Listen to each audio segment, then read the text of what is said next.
Last night I was really very happy to meet you all, and I was thinking how I could reach you so spontaneously. It was a great thing to share the moments of meeting you. I went into your beings, to your problems yesterday. As Gregor has said that you all have got mostly the left-sided problem, not so much the right side. Means ego is not so much there as your left-sided problem. And the left-sided problem is the problem that comes to you because of certain mistakes you have committed in your seeking. So it doesn't matter, it can be worked out. But the basic of the left-sided problem comes because I think you didn't get the love of your parents also in your childhood. One of the biggest problems is that of the mother's problem, that you didn't feel that security when you were a child to begin with. It's a mother's side, left side is a mother's side. The another thing could be that when you went into the society, they tried to create diffidence in you by their own norms and ideas about life. You see, their idea of success is very different from the idea of a seeker, because for a seeker, the only success he can have is when he has found out the truth. See, that's what he's seeking. And if one child is born who is a seeker in a family who doesn't know what a seeking is, they are just seeking money or something else like that, which is very superficial and nonsensical for a seeker, the diffidence grows in him gradually in the subconscious, and he starts thinking that, are we mad, or something wrong with us, or are we something strange people, what's happening to us? So how is it that we are so much different from the rest of the people who are madly doing other things, so much involved, and we don't find the fun in that? So the left side starts accumulating that diffidence within yourself. Then you find some friends who are with you, you find people who talk the same language sort of thing, that they are seekers, they have to seek, and they have to seek something. But the another diffidence that starts afterwards when you become a group, or sort of this whole thing becomes known to people who are, say, in the market, we can say, who are in the market, who are just trying to mobilize their money into new channels where they can make some money, you see. So these people, when they come to know about such a group which is still uncertain, does not know how to, where to go, what to do, you see, it's a very very vulnerable society, because there's nothing established, they don't know what to do, they realize that these people are wasting their time, the other people who are doing other seeking like money and all those things, they understand that. But they cannot also understand what they should do. So it's a very vulnerable, very risky type of a life they lead. And in that risk, the first hit comes when they give up their parents, you see. Because because of the parents' attitude towards them, they have to give up. And the parents in America, I was surprised, are really not at all kind to their children. They have only rights, they have no duties, I feel. I mean, it's just the other way around in India. They have no duties for their children. They are rich people, they don't look after your, needs, nothing. I mean, it's something surprising. The other day, somebody told me a story that if the son is having a party or something and he's enjoying himself with his friends, then if they puts the music little loud, the mother in the other house would ring up the police and call him to ask the police to arrest this fellow. I mean, this is one can't imagine in India. On the contrary, the mother, if she knows that the boys are going to have the party, she'll go all out to prepare something nice for them and how to make them happy, and she would disappear from there so that their age group should enjoy themselves. I mean, this is a very common practice in India. So many such things, have crawled up because of, I think, war. I would place it to one of the things is war. Because of war, your parents got disturbed and they got upset. Let's also give them some grace about it. All right. So they were all very much frantic and disturbed and their nerves were broken. Let's take it like that. Now, whatever it happened, then this also the material advancement, so-called, through your industrial development came through. All right. That also put such a pressure on them. I mean, if somebody has a TV, you must have TV. If you don't have a TV, then you are a gone case. If you have some plastics, you must have some plastics. They have some nylons, you must have some nylons. You see, the competition was in accumulating these things all the time. And the machines were trying to create more and more of this nonsense because they are hungry things, So they were consuming all the mother's earth and converting it into all these nonsensical things, which now is a big mountain and is a big problem for you, how to dispose them of. And the people in the household were trying to compete with others in this kind of a nonsensical pursuit. You see, the whole thing was a chaos for you because you are born with a different awareness within you, because you are awakened to a fact that material things are not going to give you joy. And this is what was difficult for you to convince your elders. And the elders also got into the funny ideas of Freud, I should say, and all the people started writing books about nonsensical things, how to treat your children, how to behave towards them. It's something absurd. I can't believe it. It's shocking. When I hear, there was a girl in Switzerland, she told me that my child, who was only 1.5 months or something like that, died in his bedroom. I said, in his bedroom? I can't understand. What is that? They said, we don't make our children sleep with us. I can't understand. I can't understand. How can you leave? You can't sleep. Your children are not with you. You just can't sleep. You're so worried. And this is something, you see, from the very childhood. If you are left in another room, you feel, you must be frightened. And I don't know what must be happening to you.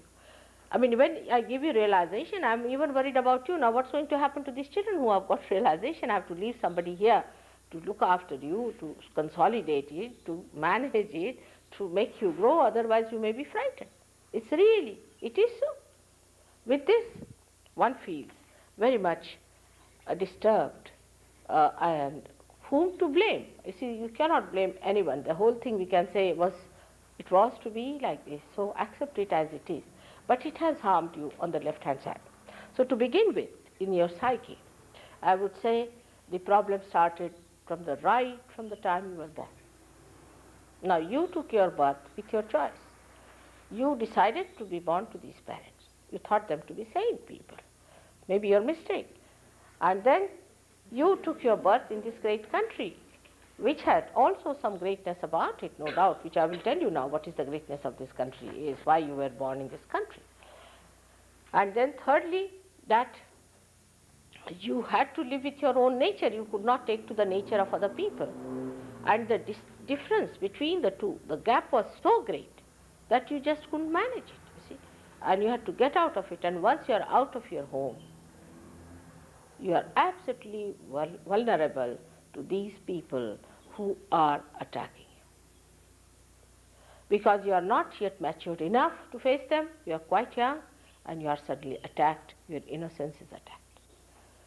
Then now you should not do this to your children. That is very important. But now the children are going to be very powerful people. Now look at the matured ones sitting here, just like great, grand, old mothers, you see. They are watching the things. Like when I went back, these two boys, one without a shirt, one with a shirt, standing there. I asked him, what are you doing here? He said, we are looking after all the crooks who are trying to go inside. And we are protecting you from them. These two little things, one was so big, still they are. They have put all their toys there to fight. You see, all the crooks that are going in. So they are all standing there, both of them. So it's like that. You see, these great children are to be born, no doubt.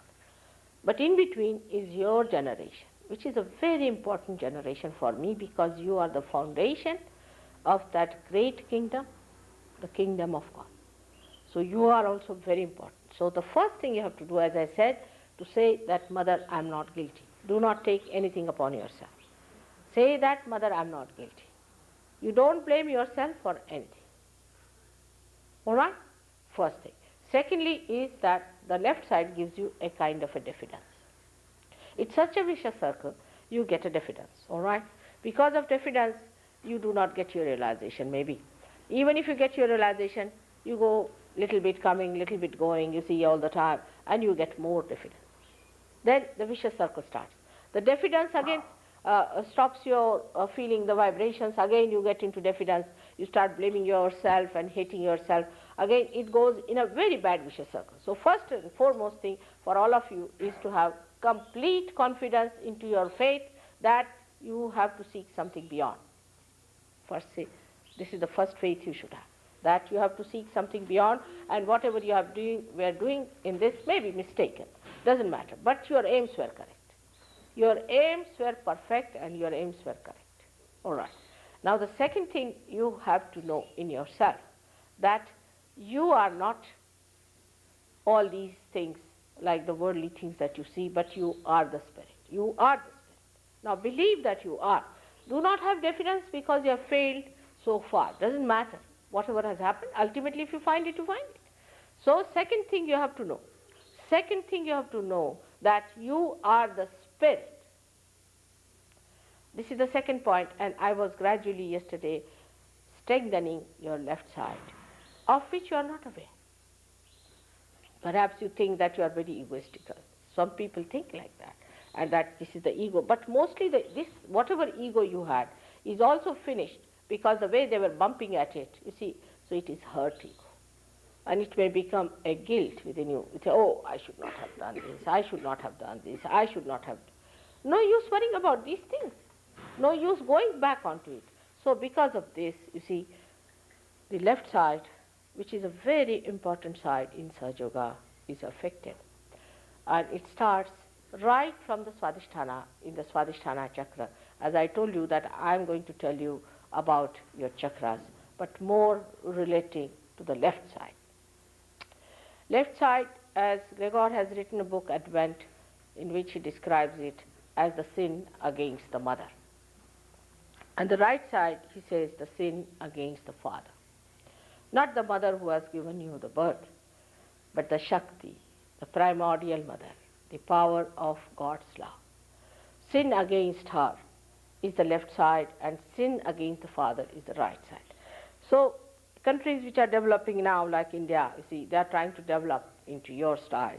They are going to have plastics and nylons and everything, then they'll take to drugs, then they'll become hippies, and then this will happen, and then I'll have to give them realization. Before going all these circles, they are not going to listen to me. They don't want to short-circuit it, you see, so let them go ahead with it. They are now developing. All these countries who are developing, they should come and see you and meet you and know what development has given you. This kind of material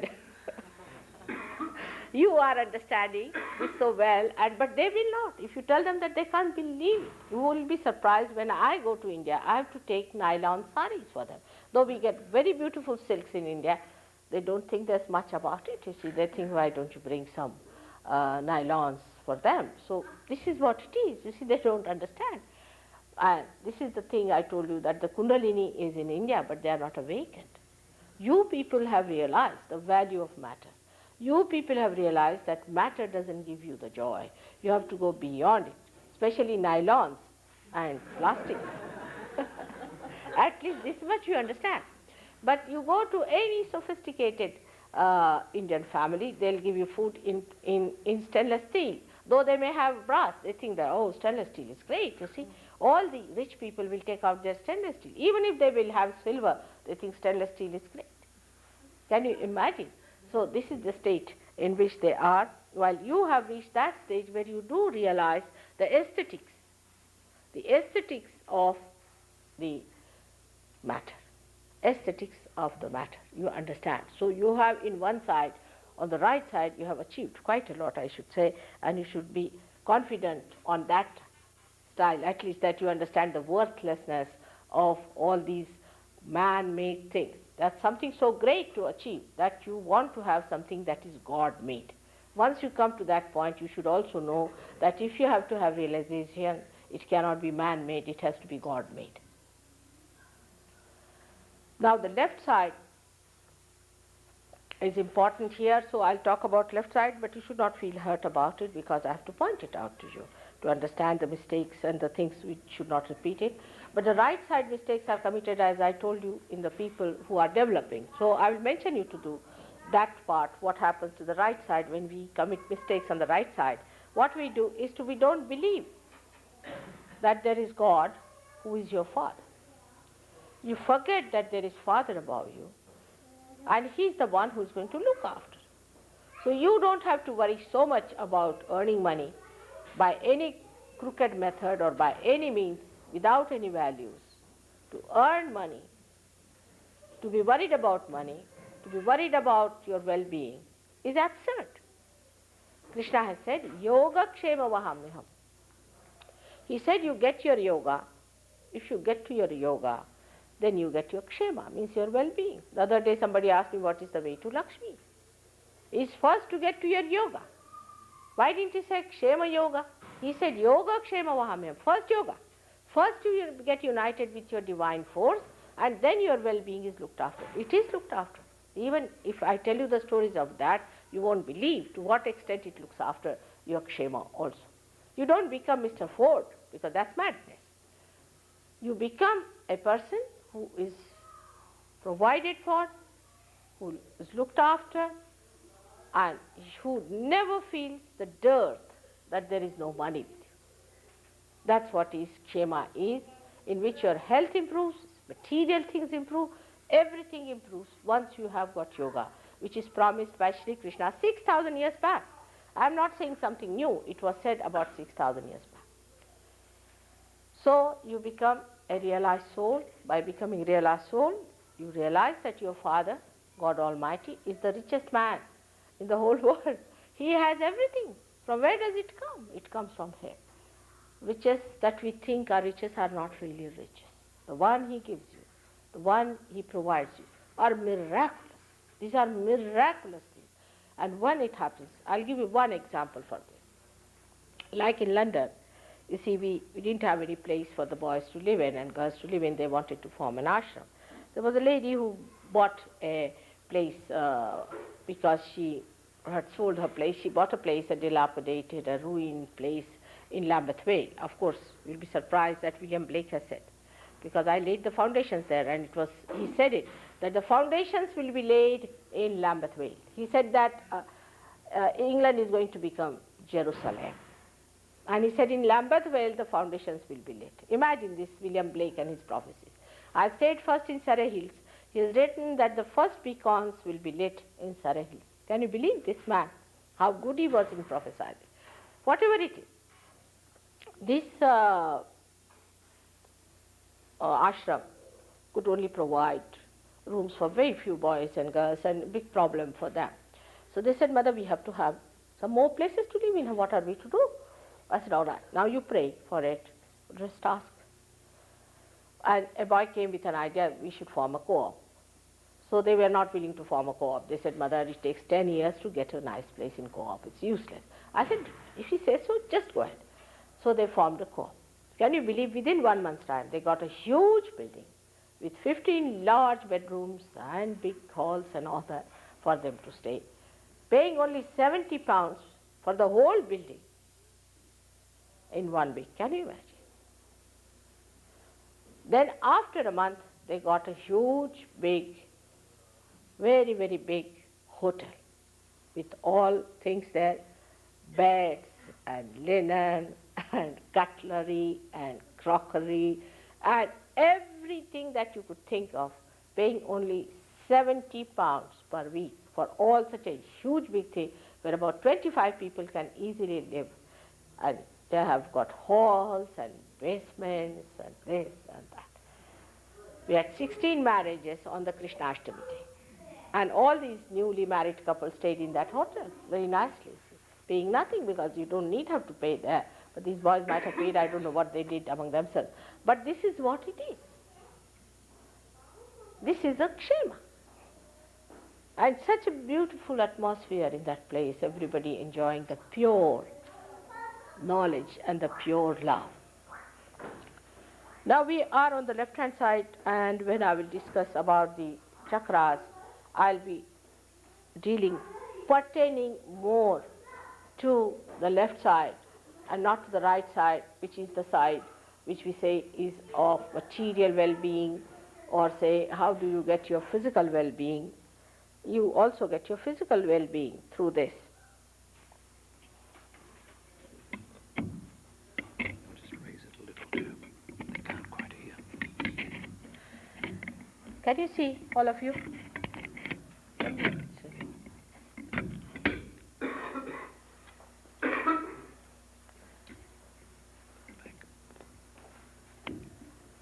Now, as you see here, the first chakra is very important because you see the connection is established with the left hand.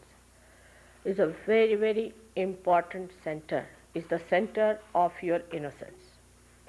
The first thing God created on this earth was innocence.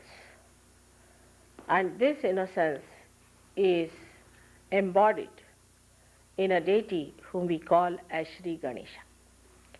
This deity was created long, long time back, much before anything started on this earth, the Omega and the Alpha as you can call it, and he incarnated on this earth as Lord Jesus Christ. I was told that I have to be careful because there are many people who just don't believe in Jesus Christ. This is a very big conditioning of people because they are born in families who don't want to believe in Christ. Whether you like it or not, he exists. Not only he exists, but he is the only one who can really give us the path from here. So the first one is the center of our innocence. And this center of innocence was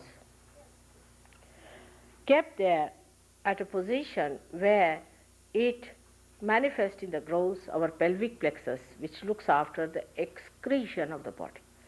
As there are four, we can say the petals of this subtle center, in the same way there are four subplexuses for the pelvic plexus. I don't know how many I have done medicine here, but the pelvic plexus has got four excretory subplexuses. One of them is responsible for sex. Now, the idea of sex that has come to us is from people like Mr. say Freud. Now look at his life. What sort of a life he led? He had bad relations with his own mother, means a perverted fellow. Secondly, see, look at his sense. In his own life he should see the light of a person. Then secondly, that he had cancer for years together and he died with cancer. So physically he was nonsensical, mentally he was a pervert.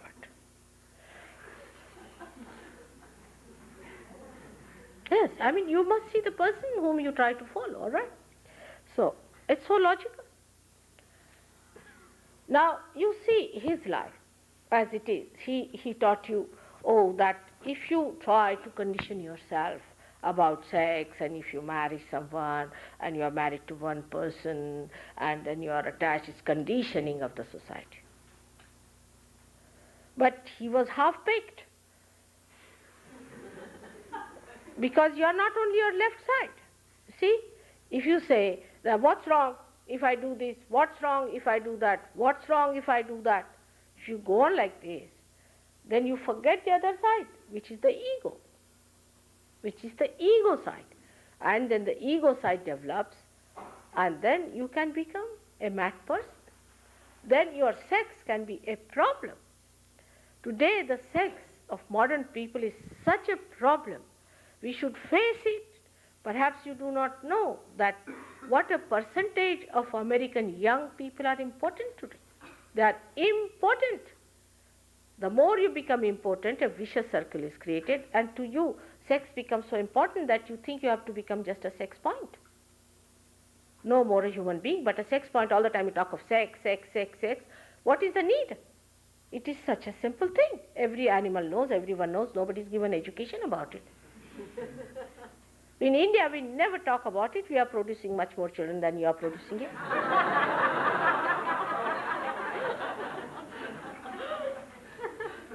There's also another reason why we produce more children is The load has to be on us because children don't want to be born here. The conditions are so bad. In England, 2 children are killed. 2 children, can you believe it? Is announced. 2 children are killed every week by parents. I mean, I can't think of one parent in India who will do that. One. We have poverty, we have everything. But no mother can kill her own child. I mean, even if she has 12 children, she wouldn't mind. Mind is not the thing. She loves them. She can't afford to lose even one child out of them. I mean, it is another extreme we have. Like, we can even sell our country for our children's sake. We are to that limit. You see, some of the people who are so attached to their children that they don't mind. For their children's sake, they can sell their country. I mean, that's going to another extreme. But I must say that children would like to be born in India, not here. So we are carrying the load upon ourselves.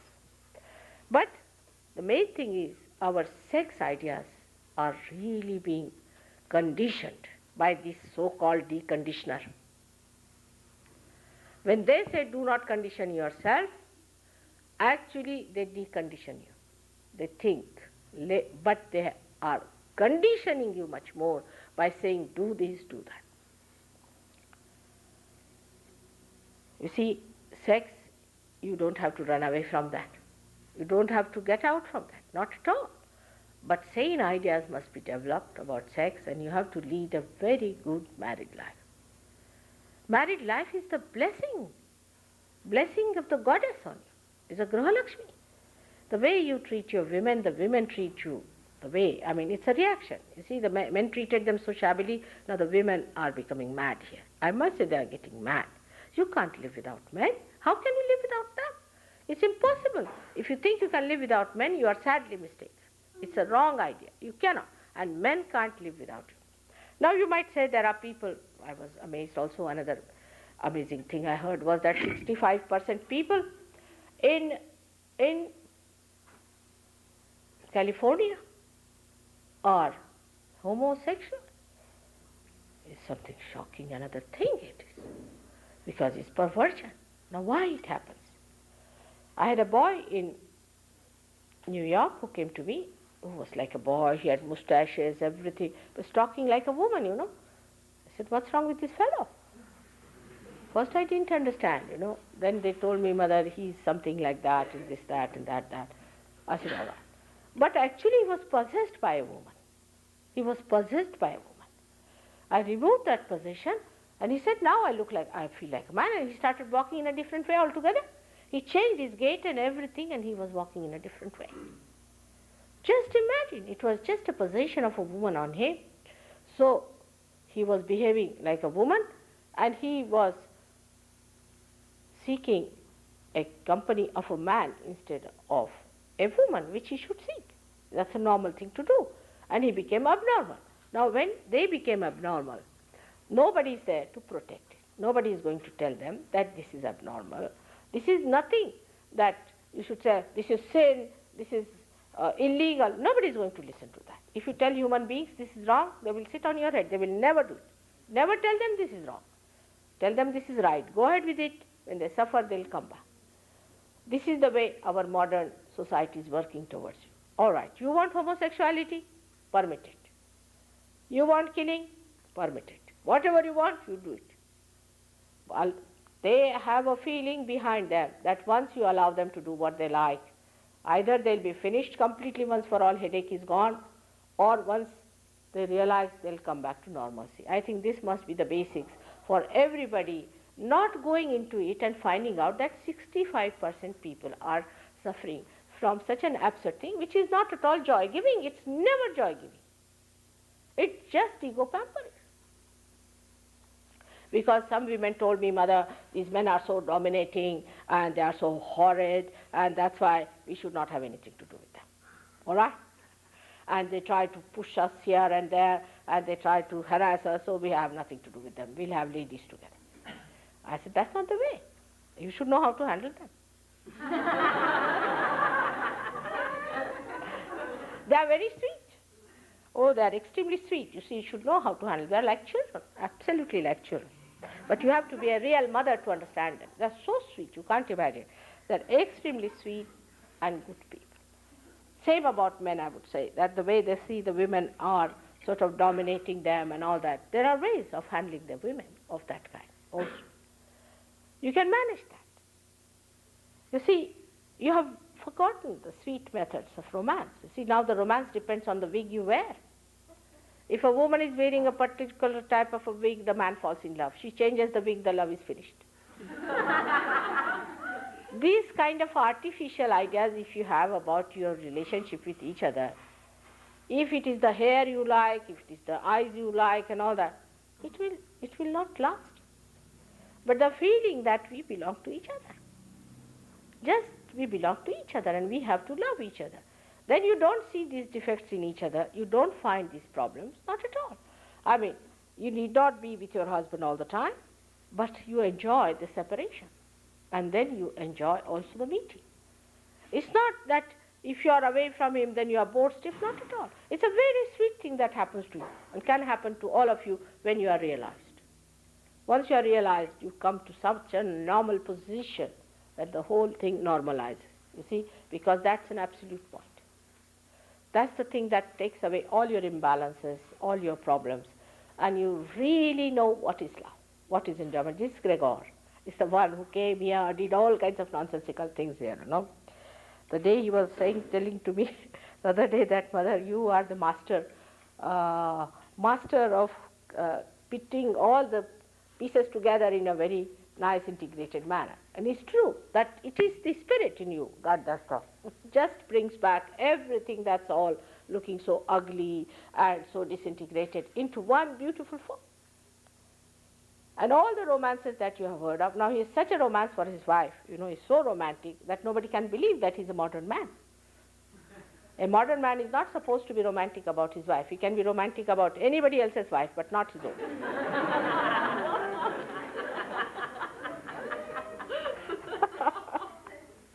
So this is the absurdity of our ideas about love. She's your own.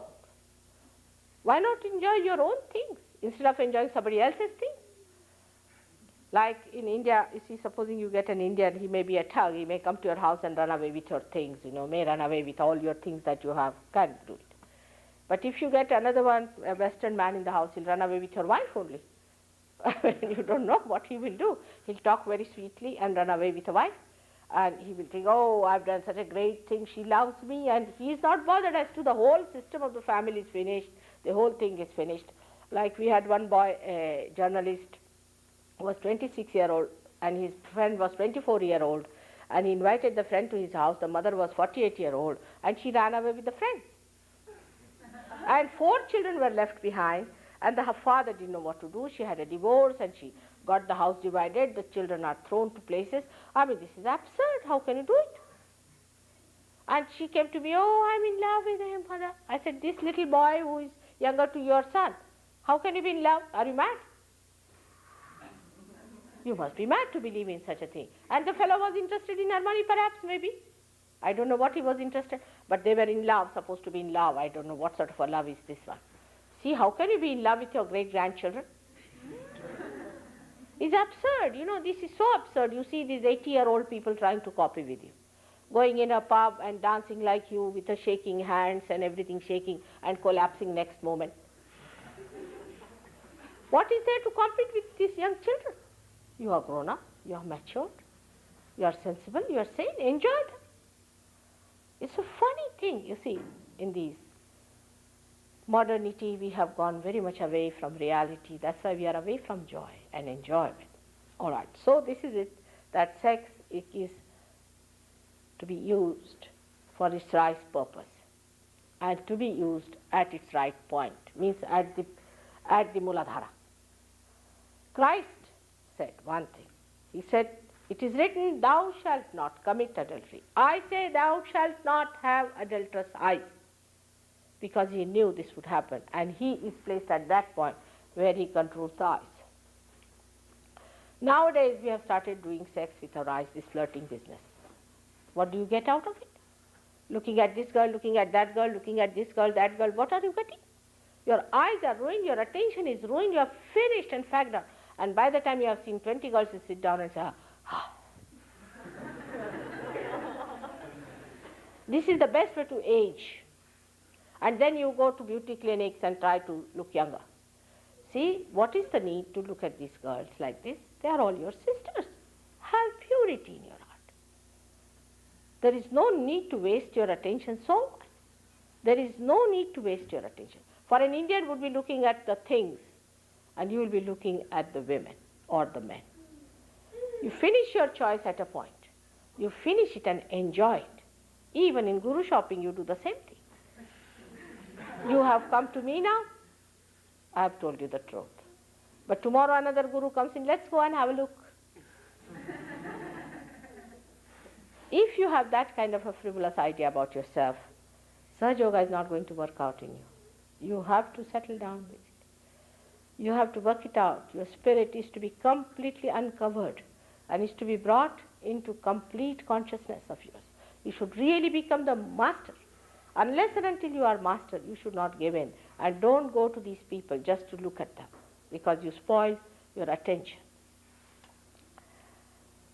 So, doing sex with your thinking leads you to impotency.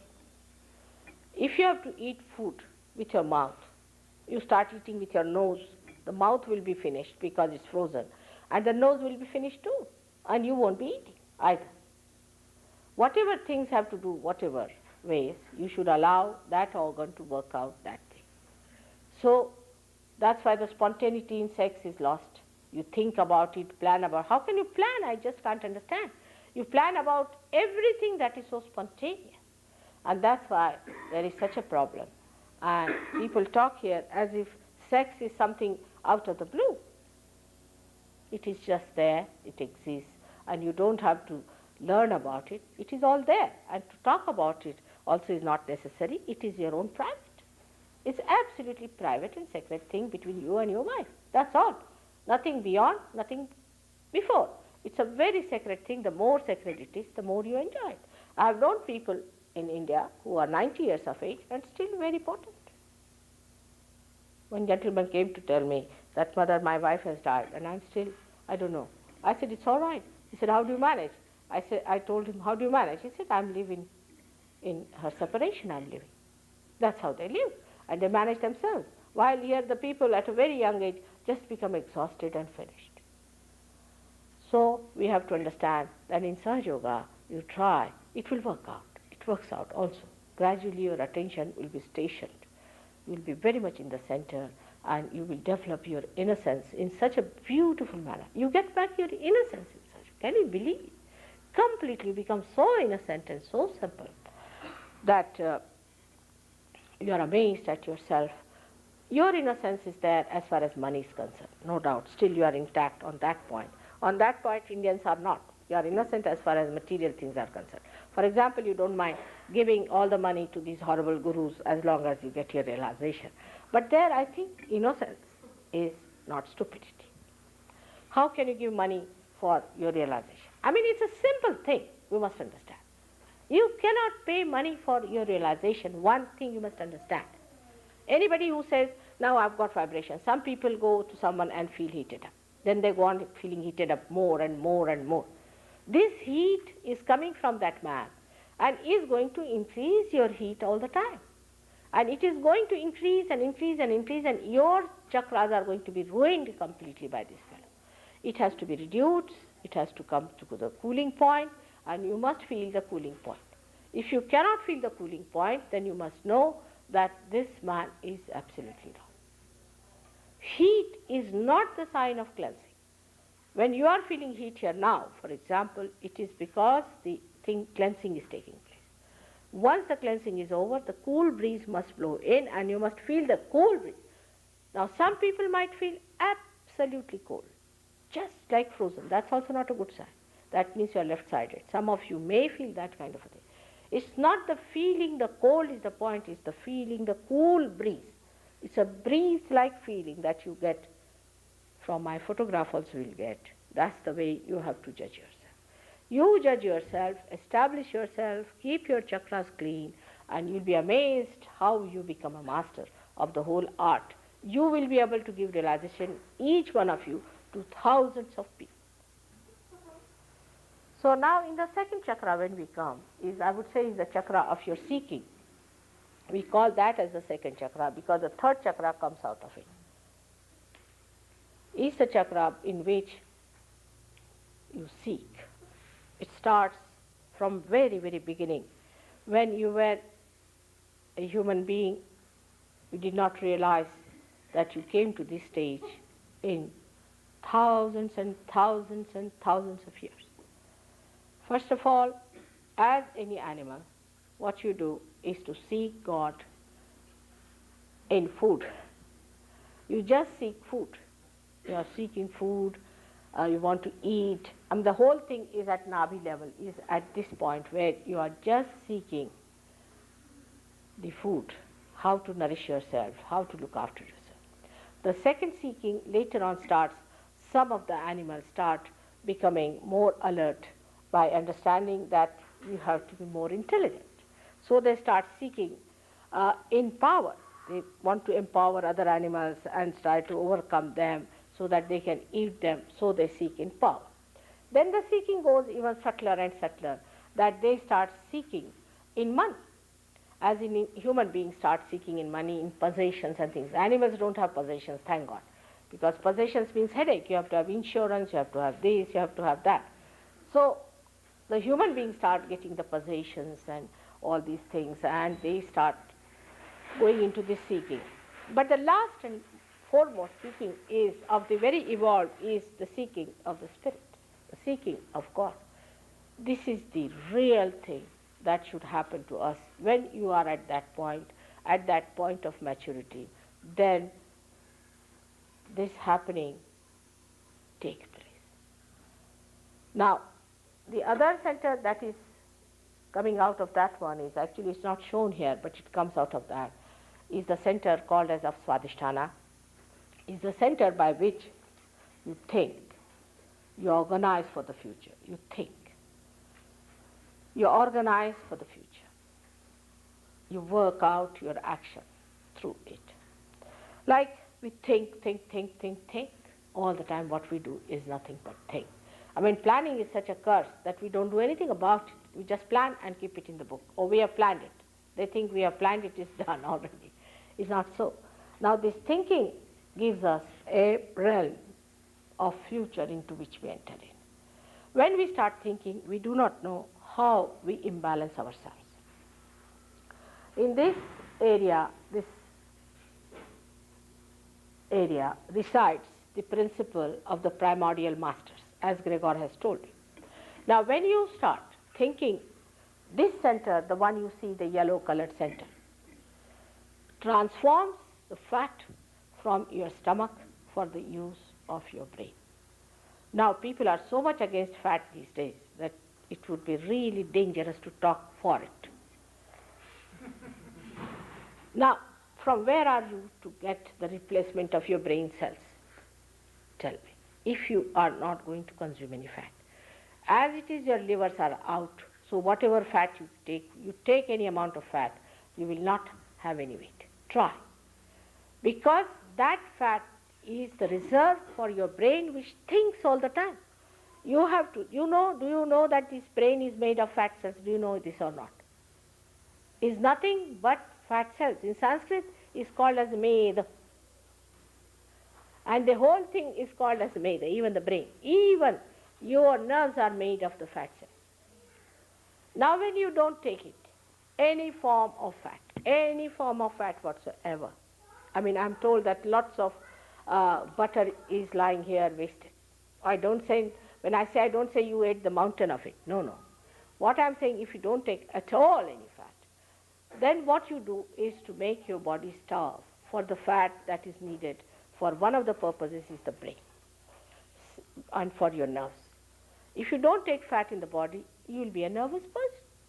What is the supplement for your nerves? What are you going to supply it? That's why you find, mostly to make it out, and Westerner and Indian is very easy. You make them stand before any calamity, all right? The Indian would be silently watching. The another would be going into completely say, everything will be coming out. Or the eyes will be twisting, the nose will be going up and down, the ears will be going like that. They'll be all nervous. The reason is your nerves do not have any sustenance in it.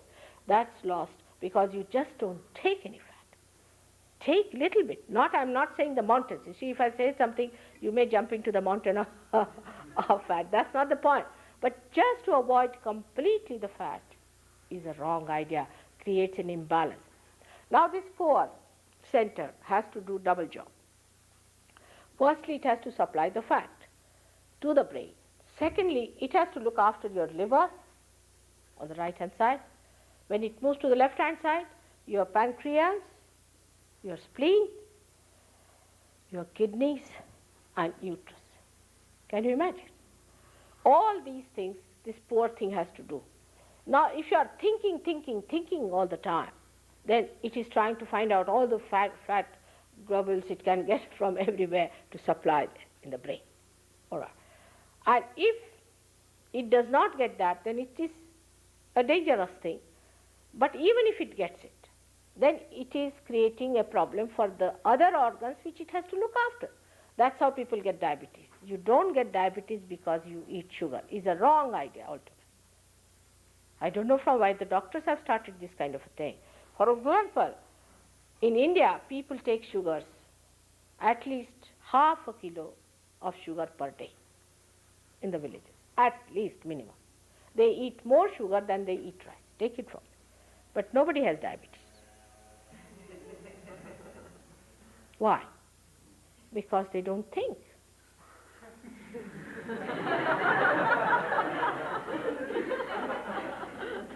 Whatever sugar they take is used for their liver.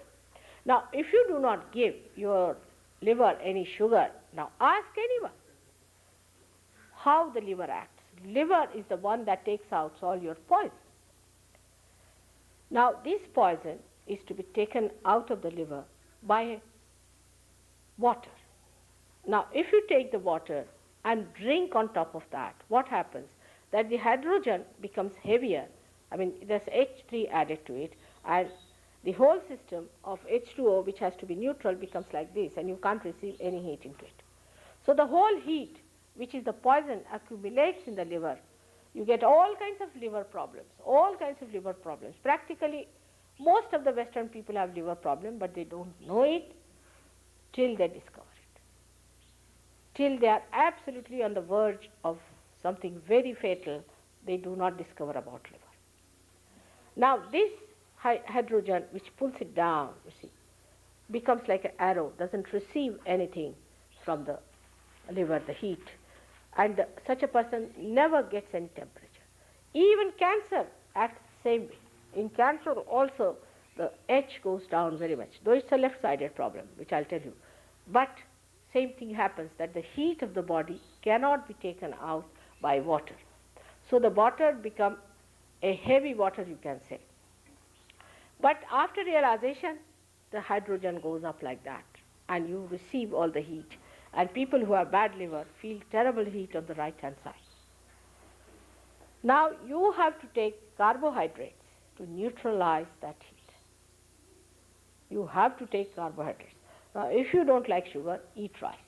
I mean, if there's some sort of a thing on your head. This also is an enterprise. I must tell you, these food stores are also another enterprise, which is very, very subtle. Very subtle enterprise. You see, as you had other enterprises of gurus, then you had of holidays, you see, some idea must have come. Then these what were there? Singers, musicians were there, 4 of them, Beatles. You know, the one who created them, Beatles, his uncle has told me the story how he did it. It was all maneuvering to begin with. And that maneuvering made people mad, and that madness is still on. You see, people go on into that. It's all auto-suggestion and all those things, they work it out. They're psychologists, you see, and they know how to maneuver people and how to dominate them. They know, and they manage it. They work it out on your weaknesses, like you do not know about food. Now, some of the health food I ate, it was not for human beings, it was for buffaloes, I felt. Really. Some of the foods were so hard and so harsh. I got such a pain in my stomach. I said, no, this is not for human beings. This is for buffaloes. You are not buffaloes. You are human beings. You have to eat food which is digestible to your stomach. Of course, that doesn't mean you should use this white bread. Of course, that is not the thing which makes your liver completely sort of, or you can say the intestine sluggish. But you should not eat all the fodder of such a hard things like everything you cut because you want to preserve the vitamins. You will cut everything and eat everything like that. Japanese are the worst on this. Japanese are the worst. I mean, there's nothing that they don't eat. They eat everything that you could think of. I mean, you can't eat their food the way they eat. First thing they served me at a very special banquet where the princess was there and all that, was a shell with all these moss around it. See, for us Indians, as it is, a little fussy about these things. And my daughters were there. I said, what is in there? It's a, say, live thing. I said, live? We were all frightened. What is live? They said, the oyster or something is live inside. And they poked it and it started going like that, you see. I said, oh God, how do you eat it? And the Japanese just twisted it down and ate it off, you see. And they eat everything raw. There was a boy who was eating peanuts. We asked him, what are you eating? He said, I'm eating these prawns. He was just feeling them out and eating them nicely. Can you imagine? This is the way they eat their food, which is not meant for the human body. You have to cook. But your women are so busy with liberation, they don't cook. They don't cook. You should learn to cook to handle your husbands. You see, if you know how to cook, it's very simple. In our Sahaja Yoga center, we teach them how to cook. Because if you know cook, you are the master. You see, men are really so simple. I mean, really so I cook very well. I'm an excellent cook, I should say. But a gentleman came to see me. He was a German, and he told me that there was one chairman of a company that he told me, if you want to eat the best chicken, ask Mrs. Srivastav to cook for it. That's my another name. And she's an excellent cook. I was surprised I had this reputation all over that I cook so well with chicken. And he came all the way, you see, and he brought the chicken with him. And he came all the way to cook with me and to eat it. And he was a very big man also himself. I was amazed to see that just to learn how to cook the chicken. He said, my wife doesn't know how to cook. Just imagine how helpless he was. All men are helpless as far as food is concerned. If you give them good food, you see, they may say, oh, we can eat whatever we like. But it's not so. If you know their tastes and things, and if you know how to handle them, it's very easy to handle them. Like somebody told me, Indian men are very great cowards. I said, why? Because they don't know how to cook, that's why they don't divorce. Imagine to say such a thing. It's not that. They're very wise. What's this of changing every day a wife, you see? One wife, she knows all about your habits, she knows everything, she knows how to cook for you. It's a good idea. We carry on very well as companions. Every time if you change, God knows she may come as a shrew, she may come as anything. You may lose your head with somebody, another may break your hand, another may break your legs. It's better to know one and handle her for this lifetime. So next time at least you don't face that time. It's very simple and wise way of living together to understand that in one lifetime only, if you live with one person, you develop that love, that attention, that understanding, because human beings basically are very good. If you live with somebody for 2 days, you will just see the superficial things of that person. That may not be good. So to get to the depth of a person, it's necessary you live with that person with a loving care, you see that person, and you will discover how beautiful that person is. He is so beautiful sometimes that you're surprised at him.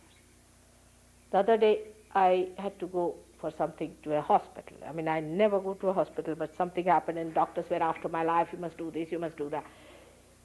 And my husband couldn't see that. He was so upset, he had never seen me like that. So he went back to his office, he put his head like this, and he was sitting there, didn't do any work and anything. So when he came back, I was angry with him. I said, what do you mean by not being here? I was here and there were other people. But actually I knew what he was doing.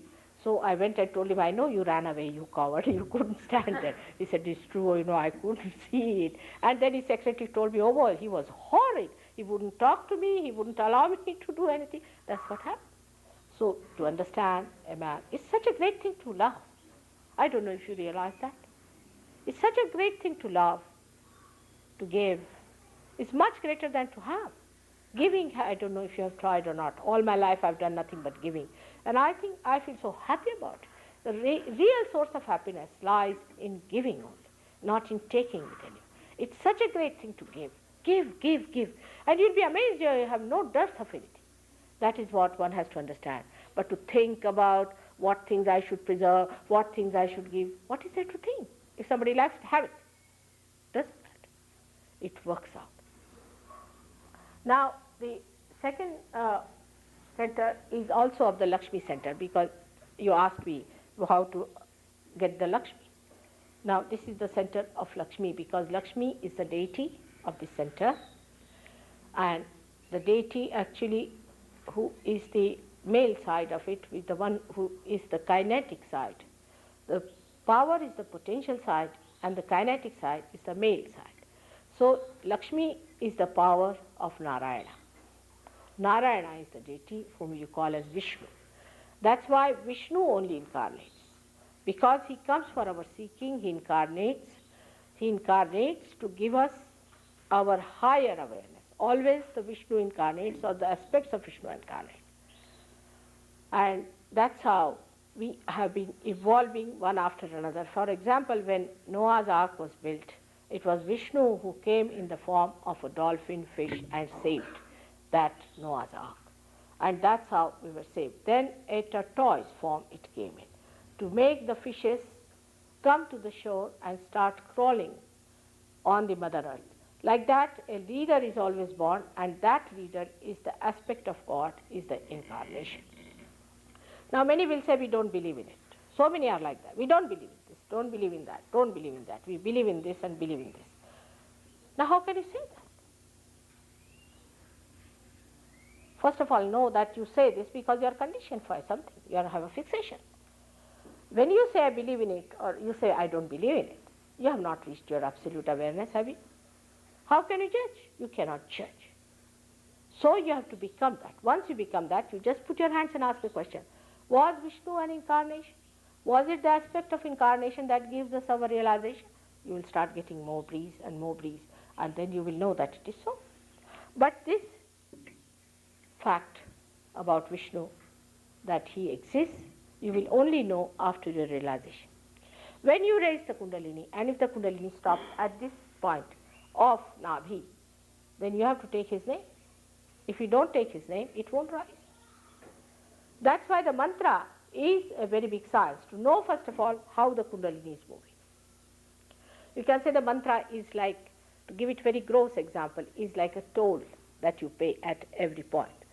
So when you go up to a gate, now you have to pass through that. Then you pay a toll. But somebody gives you a mantra before realization, it has no meaning.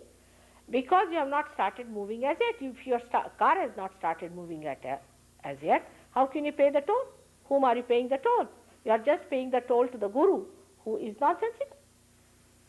You have to go to that point where your Kundalini has stopped, which you can see yourself and feel it. And then at that point, you have to raise the Kundalini higher by saying that particular mantra, then at higher level, then at higher level. How the mantra is to be said, there's a science. This all can become yours in no time at all. And within 1 month's time, you all will be experts of sahajayogas. Take it from me. When I went to Australia, I was hardly there for a month, I think. And within 15 days, see, these people from television and all that, they came to see me. And they said, are your disciples all scholars? I said, not at all. Who told you that I am scholars? Oh, they know so much. I said, because they have become knowledge now. You start learning from others when you start giving Kundalini, awakening and all that. You start learning what's happening, where is it going, how it is working out, how to maneuver. Unless and until you start driving the car, how will you become the master of the car? In the same way, you have to know everything, working it out, not thinking about it. Then people start analyzing, how can this be, how can that be. It's not analysis, it's actual working. Actually, you work it out, the thing flows from your hand, and you are amazed, oh God, the Kundalini is rising. Yes, you can see it, it's come up. You can give realization, those who got realization yesterday, today you can give realization. What do you say to that? You are that fantastic. You are that fantastic. But know that you should not be shifty people. They say that Americans are very, very shifty people. And be careful on this character. See, everybody has a sign. Like that, you have a sign that you are shifty, while English are hard nuts. So, be careful. Do not be shifty. Settle down on your own spirit. Work it out. Learn about it and fix it up. I'm happy to see Michael has come all the way from Los Angeles. I was sorry I couldn't bring you the other day. I was feeling very sorry, and to see you here, I was so heartened and so happy that you have come here to work it out. You see, that's how it should be. All right. So then we go. I mean, there's so much to be said about every center.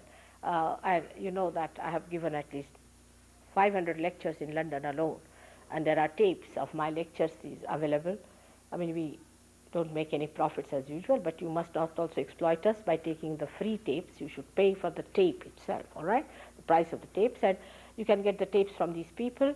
We'll send you, you can copy it and give it to others the way you want to spread it, you can do it. There's no restriction on anything, but one thing is definite, that you should not sell it at a profit. As I do not sell it for profit, you also don't sell it for profit. There is no exploitation of the disciple and no exploitation of the poor guru who is standing before you. Now, so we go to the another center which is very important within us, is the center. I don't think I'll be able to finish it today, the whole thing, but at this point I'll stop, and tomorrow I'll talk about these two other centers and the spirit, all right? Tonight. So, this center is the center of heart. Here the Jagadamba, the mother of the universe, resides. The one who is alone, she is alone. She doesn't have any male deity with her. She's alone. She's the mother. And she looks after the people who are struggling in this ocean of illusion. She's the one who is the protector. She incarnates. It's said that she has incarnated 1,000 times, but she has incarnated many a time. Now this Jagadamba is the one who resides there at that point. And when you are a child, say about 12 years of age, she creates the antibodies in the sternum bone, and these antibodies spread into the whole body and protect you from the outer problems. Now those people who have the problem of this, especially in ladies, comes from insecurities in life. If you are insecure, then you get the palpitation, and such women at the extreme can develop breast cancer. If you can re-establish this, breast cancer can be cured in no time. Now, the other center which are important in this is of the father and the mother on both the sides. Now, the father is on the right hand side, is governed by Shri Rama. Shri Rama and Sita, who came on this earth, they are not standing in the center, so you can see it very clearly that they are not worried about the evolution part of it, but they came on this earth to establish the right conduct of a person, especially in the political and economic field of life. How to be an ideal, a philosopher, or you can say a benevolent king. He tried to establish the symbol of that, Sri Rama, and those people who suffer from father's problem. Supposing the father has died very early, they have this problem. And the symptoms of that is you get asthmas. You develop asthmas. If you have any problem of the father, if your father has died early, or your father is torturing you, or you have no respect for your father, if you are a bad father, I mean the fatherhood itself, when it is challenged, you get these problems, and asthma develops. Asthma, what you call that, a breathing trouble develops. It could be with a combination of that, right side heart, and also Vishuddhi, but mostly it is the right side heart. It could combine with the Vishuddhi. Now, the left hand side is the mother's thing, is the Parvati, is the wife of Sadashiva, which resides there in her form as a mother, Annapurna, or she's the one who is the giver of food.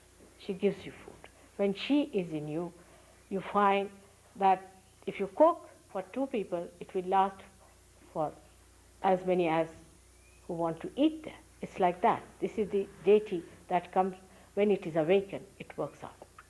Now, when this Swadhisthana chakra is governed by Brahmadeva and Saraswati.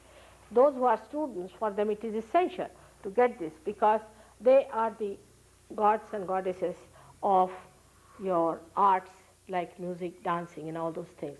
Also, they give you the power of truth in the sense that if you have a good swadhisthana, then if you say something, it comes out true. Your vani means your tongue, your vani would be voice, your tongues that you speak becomes the truth, is the power of this one.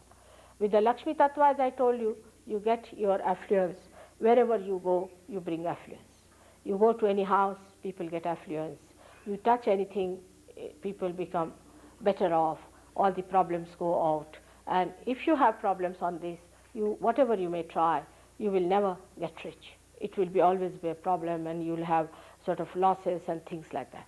Now the left side Vishuddhi is the Vishuddhi Nabhi, which you catch very often here because of drugs. Now I must warn you that left side Nabhi gives you also a problem with money, always with money.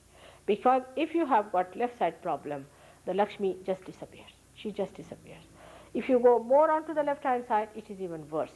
So alcoholism and all these things take you to a state where you start losing money, and you can become very much poor with that. So the poverty comes in with that kind of thing. The right side Nabhi is the one that gives you liver problems and gives you a very dominating nature maybe, or a temperament by which you get very much angry.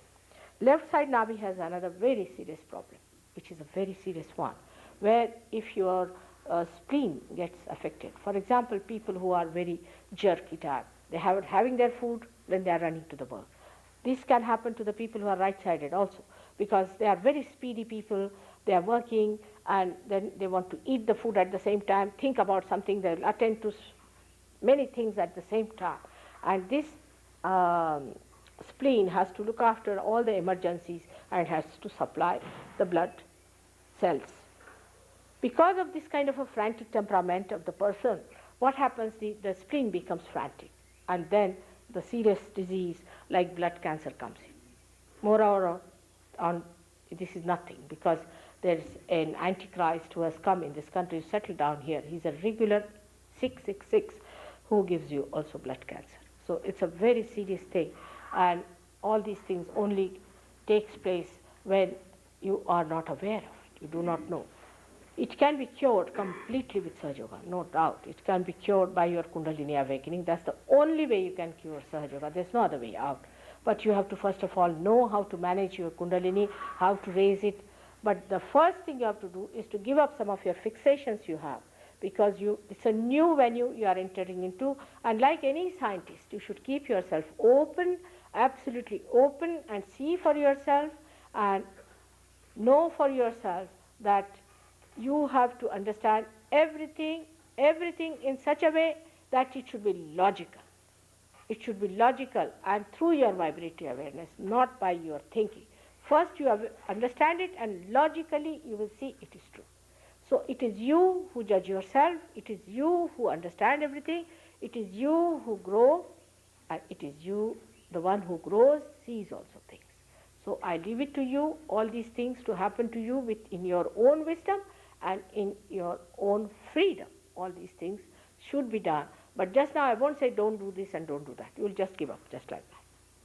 Because once you find your spirit, you are never bored. You have no time. You are enjoying yourself so much. You have no time for anything, even for smoking you forget. That's how I am a very tricky person. I said no use telling them don't do, otherwise they'll never come to my programs. Let them come and then I'll manage. Then you start really saving money on these nonsensical things, nonsensical habits that you have got, you want to get rid of them, it just works out. So for the time being, I think today is all right, but in the evening time, I'll tell you all the rest of it. And we have got luckily here 2 persons who have agreed to stay. She was in London and Michael was with me, who are deciding to stay in Santa Cruz. It is she who brought me here. It is she who gave all this idea.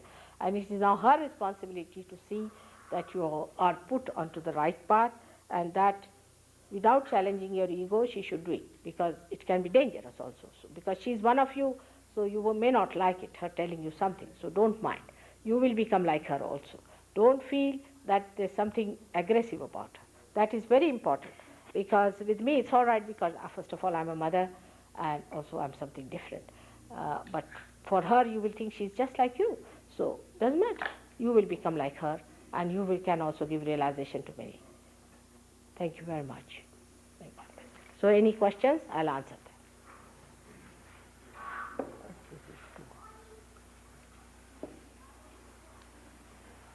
Yes. Yeah. When you were talking about the second chakra, you talked about the one that's green there? No, the one that is yellow colored, you see, which gives us the bite, or the second chakra. But it goes round, it's like a lotus. Have you seen a lotus which has got a stalk? The stalk is in the third chakra, comes out of there. And it goes round all over, it supplies everywhere, it can bend down. So this is the chakra which is flexible one. Swadhisthana, which is actually the Star of David. The Star of David is the one which Moses and all these things, they have built it up. All that, this crossing of this represents the crossing of Moses, the river that he crossed, or the sea you can say. All that is represented here, because it's the sea of illusion you cross. It's the work of Moses himself. The Star of David.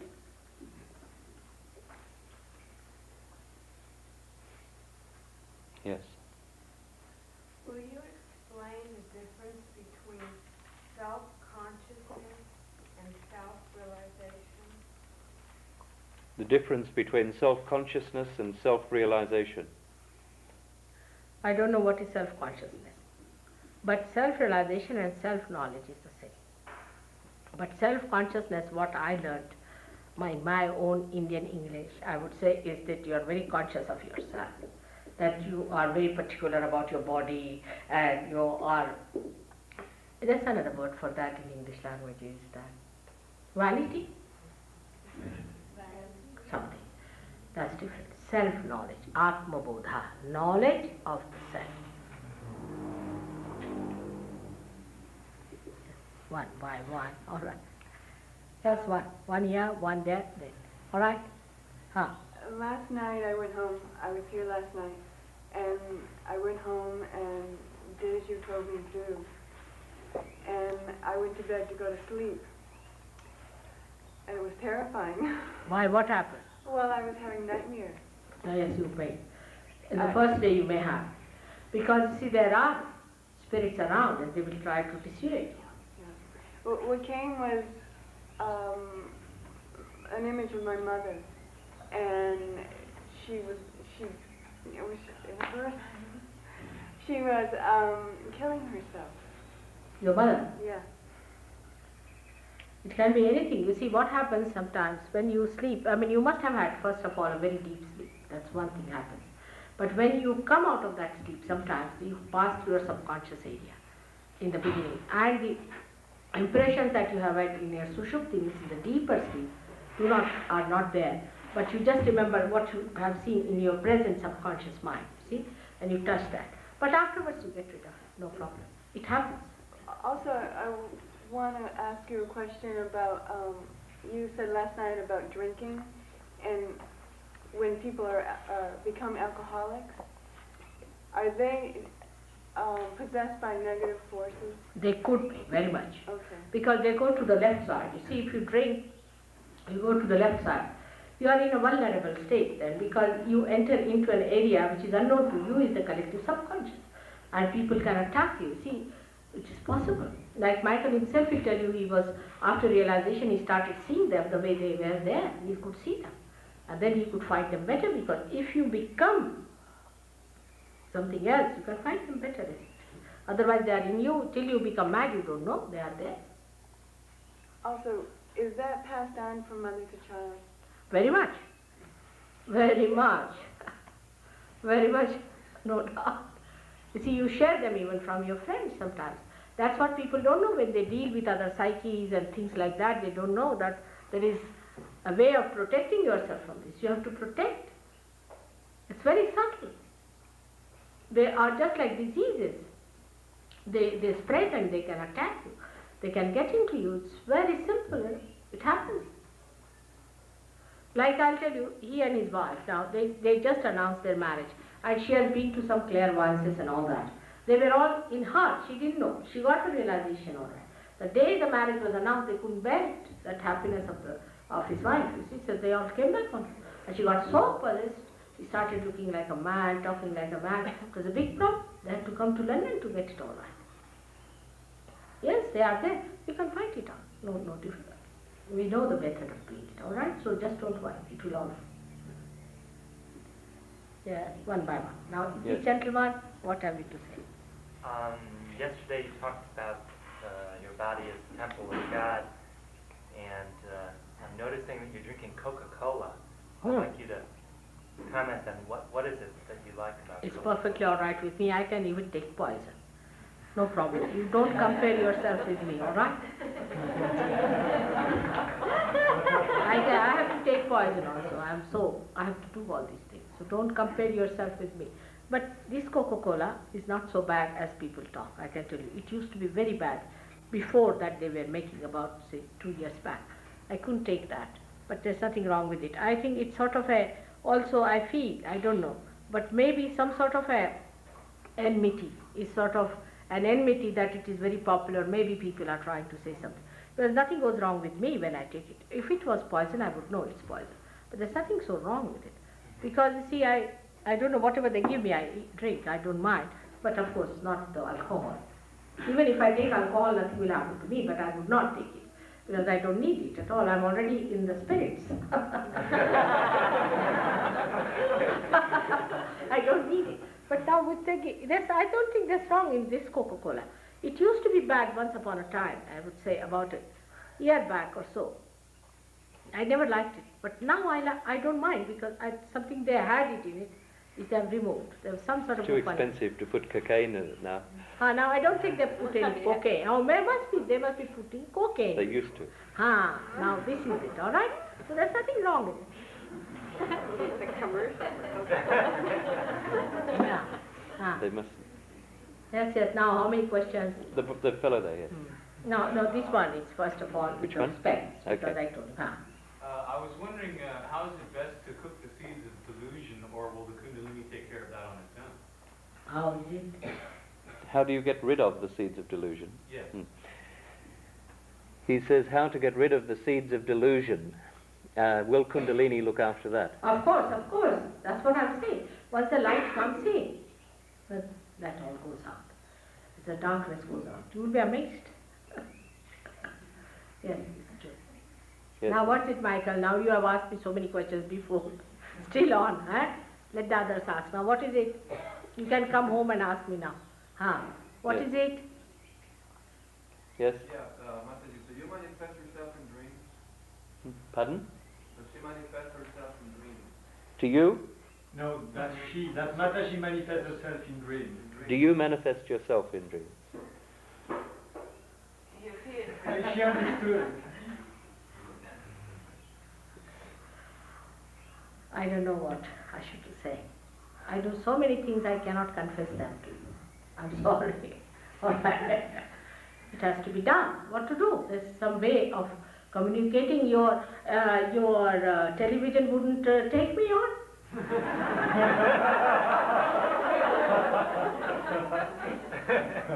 All right. So I have to use some tricks. It's true. What's it? This is the first time I'm being introduced to the Kundalini or chakra or whatever, the vocabulary. Is there any... Yes, we have books. You can see that. Not only that, is there another, say in Christian or in Muslim, is there a similar thing as this In the Bible? Sure. Yes, it is. Bible is a very concise form of every information, you see, and very mysterious. It was kept mysterious because whatever Christ said, you crucified him for that even. He was not even given any chance to talk. So he has said it. But as he said, I will appear before you like tongues of flames.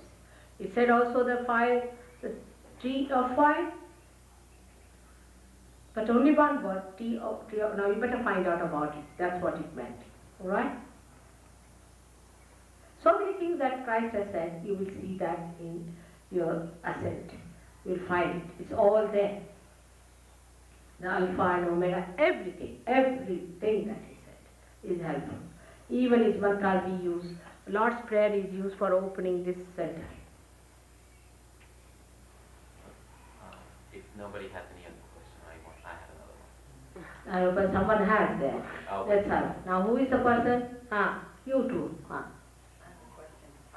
Coming out of a place of isolation and wanting to participate more in the society and learn from people and spread my energy and give, I'm becoming caught up in the desire and need to work and make money and do what other people are doing, and it's pulling me further and further away from myself. And I can see this happening, and at the same time I feel really oppressed and yet caught in the need to do this because this is what is done on this What's planet. she saying? Well, the isolation in society is keeping her away from, on the other hand, she feels the need to come back into society. Of course I'm saying the same thing. Why should you isolate? You are the part and parcel of the whole. There is no need to isolate from your society. Only the cowards would isolate. You have to fight in the society itself. Do you know, I am a married woman.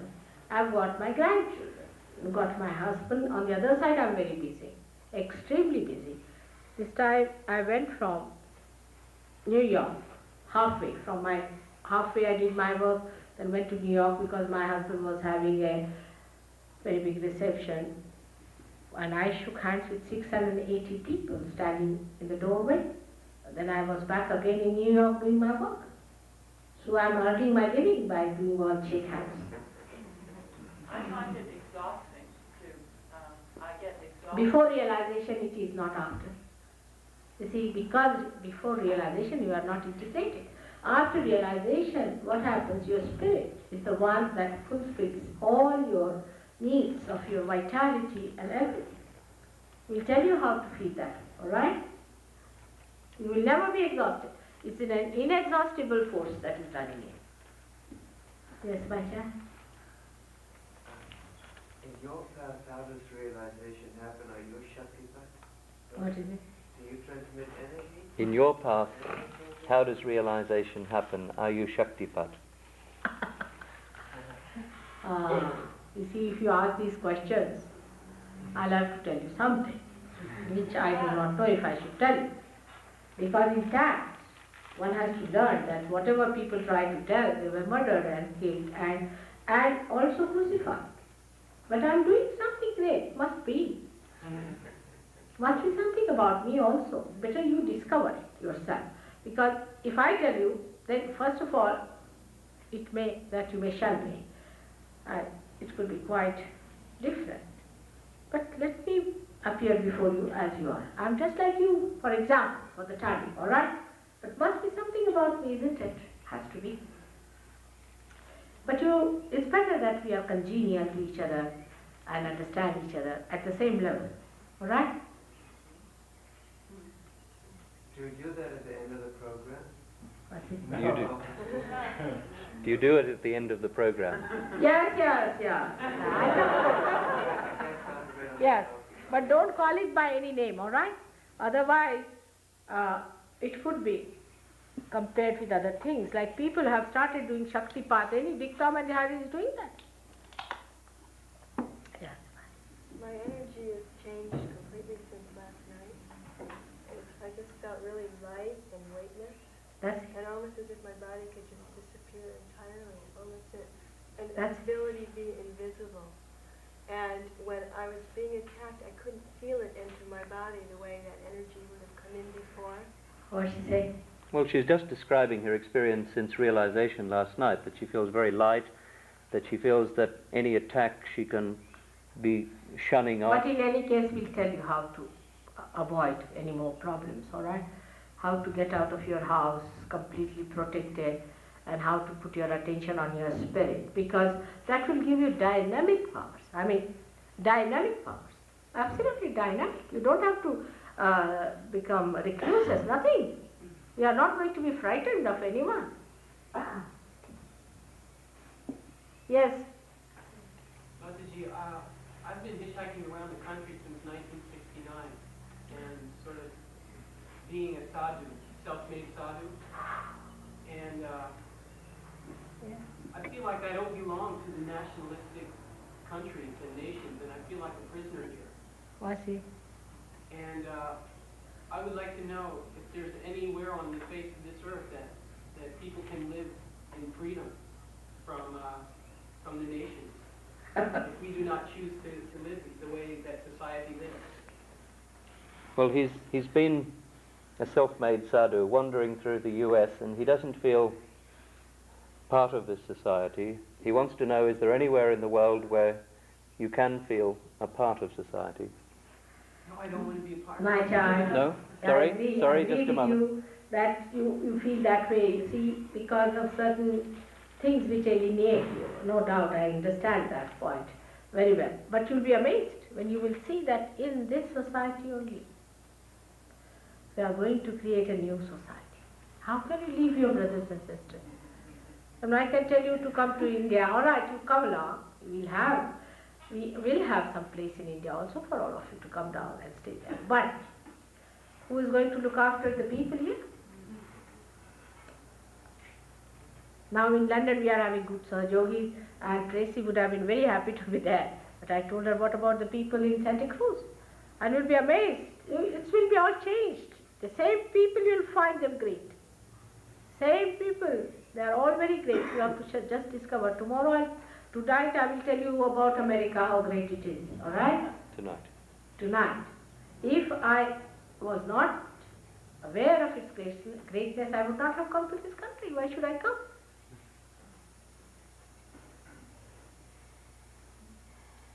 Yes. How best to continue with your teachings if we can't come tonight? What's he? How best to continue with your teachings if he can't come tonight? She is going to be here. Better to be here if possible, because there are books that, you see, it is something that has to be practiced in every day-to-day life, you see, with your friends and things, and it's things that grows within yourself. It is not any teaching as such, it is the growth that takes place. Can I just make an announcement? That we have circulated a pad where they... Sorry, 1 second. We have been circulating a pad so that everybody who is interested can put his address, so that we can get in touch with you again. With your telephone number. Where is this pad now? Has it reached the end of the crowd? It has not circulated. So please, it will stay with Harry. Harry, will you please get up just so that people can see you? Okay. And before leaving, please leave your address and phone number. And if you cannot come this evening, we will go back to you. Are you all right? I mean, that's practical in short words. Now you don't do those exercises, all right? Yeah. Yes, you'll be all right. Mm. Yes. Yeah. Right now in this country we have some very powerful men who have the ability in their hands to destroy all the planet through nuclear warfare. It's as if they are deluded by demons. And I would like to know, what is the role of the yogi teacher in representing the yoga of light to these people? What does he say? Well, we've got very powerful people here in America, and he's worried about the power that these people have. He's likening them perhaps to demons, and he wants to know what in yoga and in yogic terms we can do about it. As I told you yesterday, leave them to me, all right? I have dealt with them, all of them. I know how to deal with them. Everybody is getting sick. That's the beginning. Yes. I also heard that great yogis have incarnated in America. What is he? Say again? I also have heard that great yogis from the past have incarnated in America now. He's also heard that great yogis from the past have taken birth here in America. Yes, it's true. Young children. You see, one is guarding outside.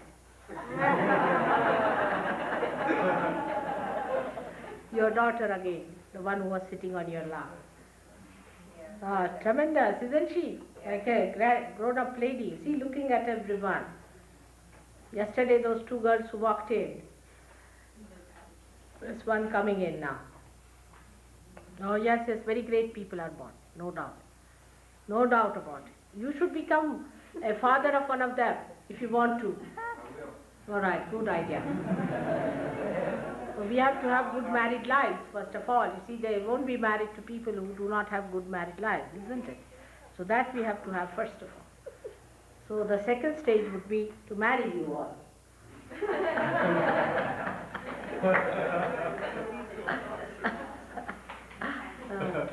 Yes. The man in my life and I would like to be able to dream together, find ourselves, each other in our dreams, and have a dream together. How can we do that? What she did. The man in her life and she want to be able to dream together, see each other together in dreams. Why you don't are together in reality? Yeah. That is the dream itself. Reality looks like a dream, you know. It's so beautiful. Best thing is to be in reality. Everything in reality, in present, every moment. Every moment of life is dynamic. We don't live in the present. We live in the past or in the future. This would be living in the past or in the future. Just enjoy what you have. But that I cannot just say that it is happening again. I would say it's happening. I cannot just say you be in the present, it won't work out. It's a brainwashing that. No, it has to happen. Right?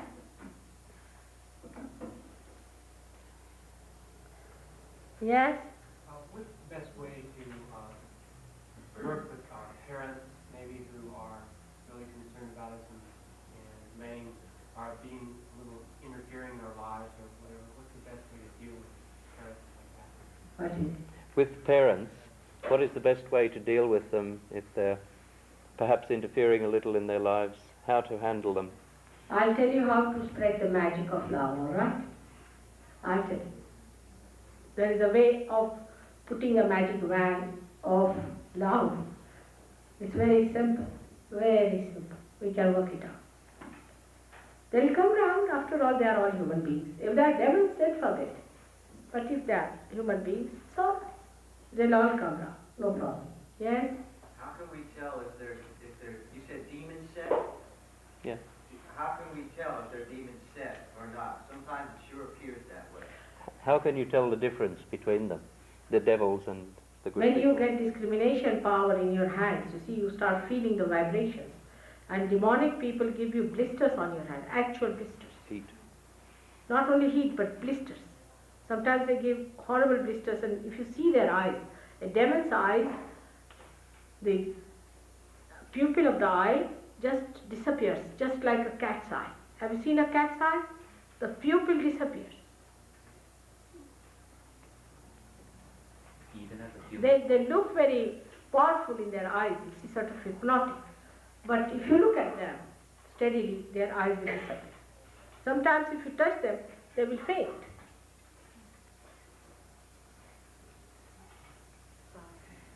Yeah, no, Alva.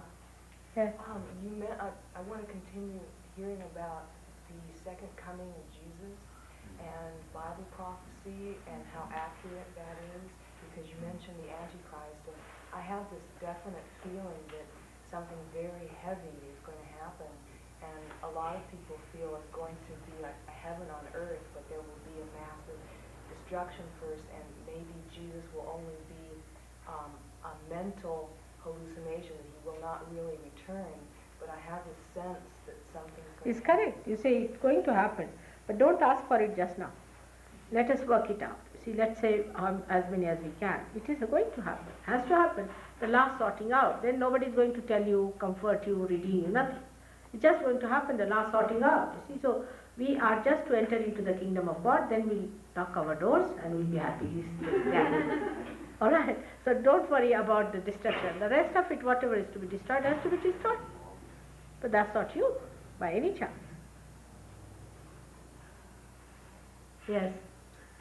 I've been taught that in my spiritual life, that in all our spiritual lives, there's a difference in your handedness.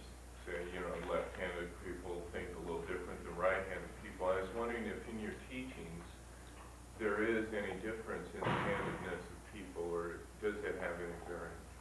Does the left-handedness or right-handedness of a person have any effect?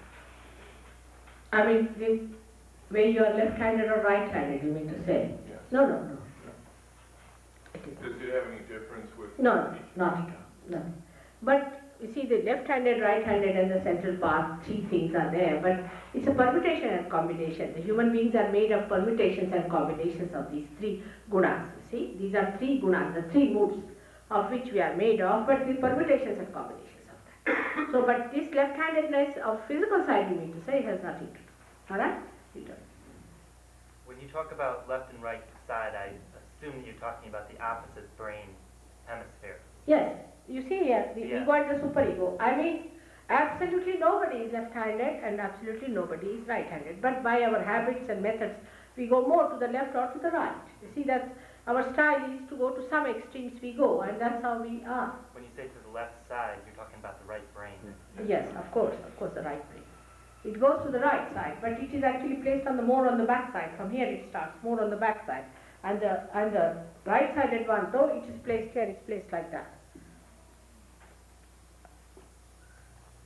Somebody who hasn't asked, just a few more. Somebody who hasn't asked. Several places in the Bible, Jesus referred to a return, and I don't know if the scriptures are explicit in calling it the second coming, but on the Mount of Olives he told his disciples that many shall come in his name claiming to be him, and many will be deceived. Brother will turn against brother, and nation against nation, and you hear of wars and rumors of wars, and there will be famines and pestilences and earthquakes in diverse places. See that ye are not troubled by these things, for they must needs be.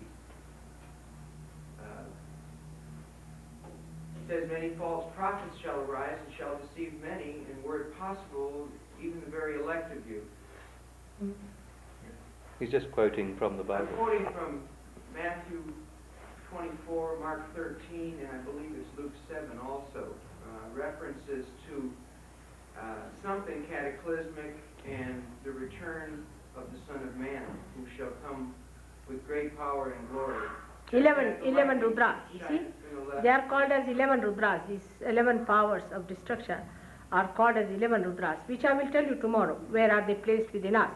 My question is, how do you recommend people to distinguish between that which may be a true prophet and that which is false prophecy that comes from things that look good but inherently are not good?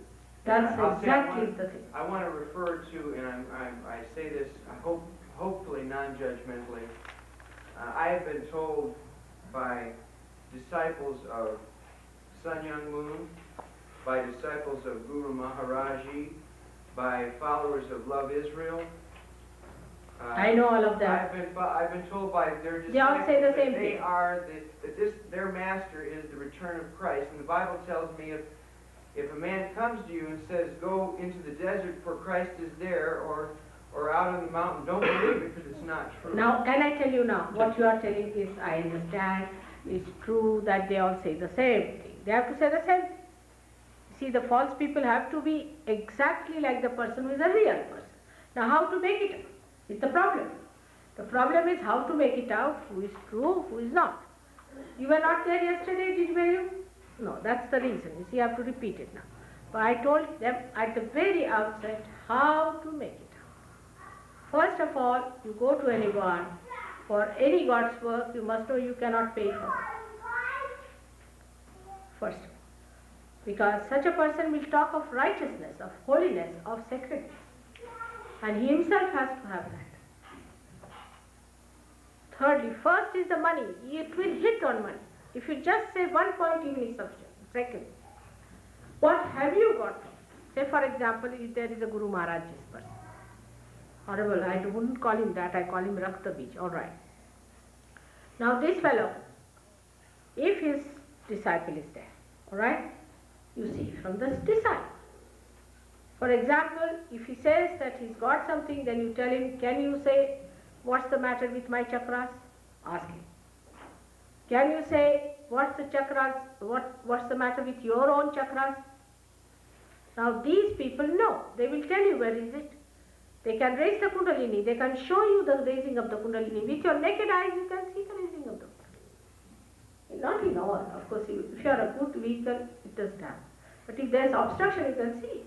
You can feel here, on top of your head, the throbbing. Actually, and you don't just jump or do anything, but you see the cool breeze coming out. It's the cool breeze of the Holy Ghost that you have to feel. After getting that, after you get it, I mean it cannot be forced, it cannot be said, it is you who have to find out. You have to find out. You have to. Alright, then when it has happened to you, you see, ask the question. Everything can be found out by asking questions. Ask a question. Is there God? You get the cool breeze in your hand. Quite a lot of it, if you are realizing. But if you say, is this gentleman is a realized soul, you will get heat or your vibrations will stop. Or maybe you might get blisters. Your awareness becomes empowered with that discrimination because of this cool breeze of the Holy Ghost flowing through you. You start feeling it all pervading power around, which you do not feel before. So when these people talk to you, you should know what have you got yourself. Alright? This is the main thing. What have you got? Now as she said, we'll teach her how to give realization. Today, we'll be giving realization to people. Those who have felt cool breeze yesterday can give realization today. Can you believe it? Those who felt the cool breeze yesterday and today also they are feeling it should come this side and they will give them realization. Alright? Work it out. Let's have the experience. Alright? Who is the one who has to ask one more question? It shouldn't take long, just ask me one. Now you ask now. Meditation? Not there, not there. Not there. I'll tell you how to do. The meditation part you forget, the rest. Now who is there? At the back. Now Michael. Okay. I hear a lot of people talking about God realization and about spiritual terminology, and I still see a lot of fears. And I'm wondering if you could talk about how people can confront their fear and maybe let go of it. What did she say? She hears a lot of talk about realization and so on, but she wants to know how to confront fear. That's her point. You see, first of all, unless and until I'm not talking, I'm going to make you get it. Alright? Yes. That's the point. It's not talking. Let's do it now. You want me to talk all the time by asking questions? No. Now one more. What is it? Is there a specific way that I can protect my daughters when we're around? We'll teach you all that. Now can we make it short? Yes. Better. Talking makes the people think. The more talking, the more thinking. Yes, said it. Yes, said it. See, better not talk. Thinking, you won't get it. You have been thinking, talking, arguing, everything you have done so far. Now better get to it and get over your fears and everything. Now come forward and little forward so that you leave little space in rest. And be comfortable.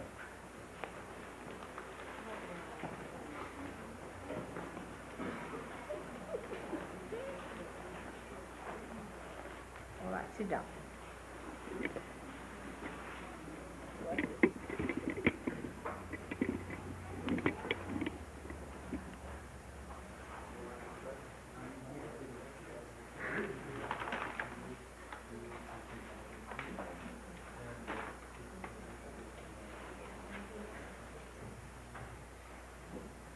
It is the direct experience that you must have.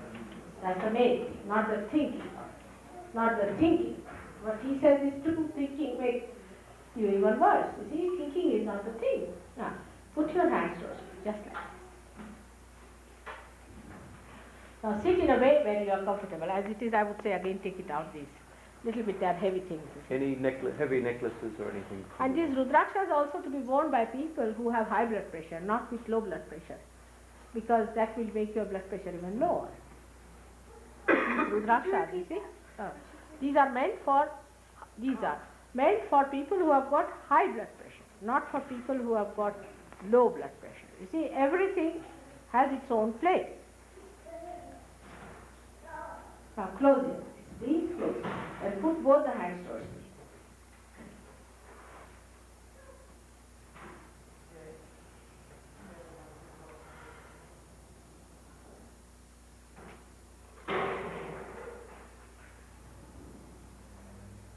Close your eyes, just close it.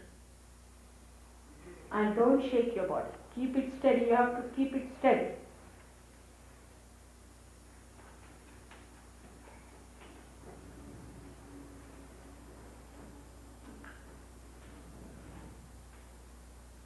Steady. Steadiness is the main point. Now your attention, you just loosen it. Loosen your attention. Do not fix it into any point whatsoever. But if you can't help it, then you can put your attention on top of your head, but not anywhere else. Do not fix it anywhere. Keep it loose. It will just work out.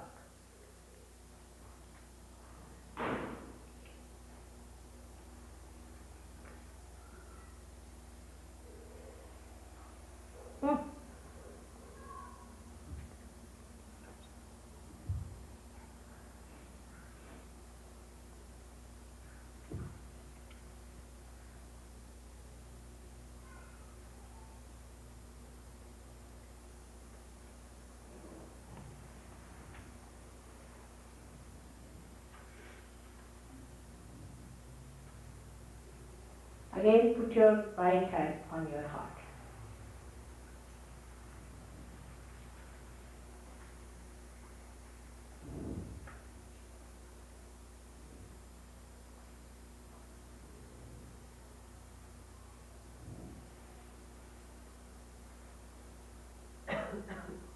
And ask the question, Mother, am I the spirit? Just ask the question.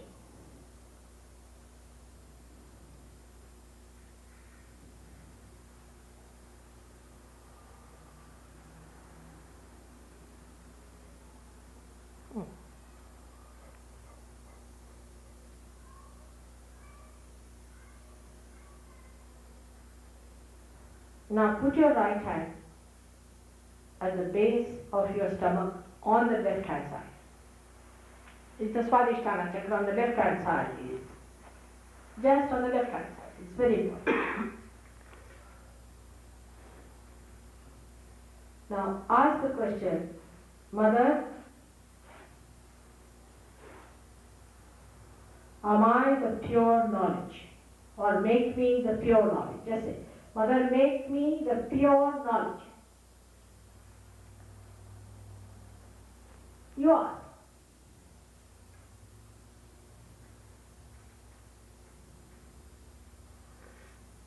First of all, have confidence that you are that. You just awaken into that.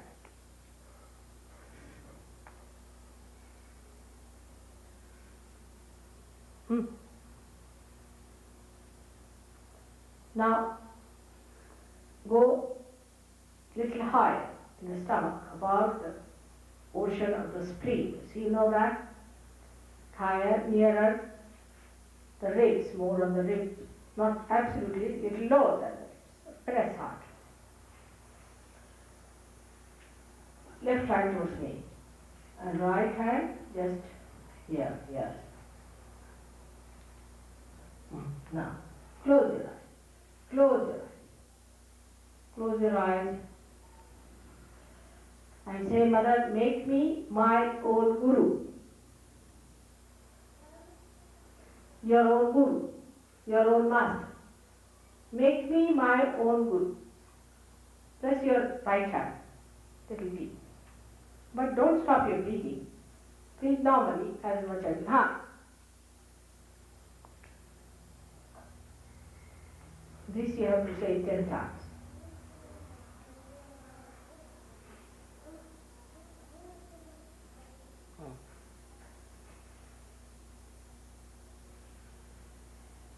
From your heart.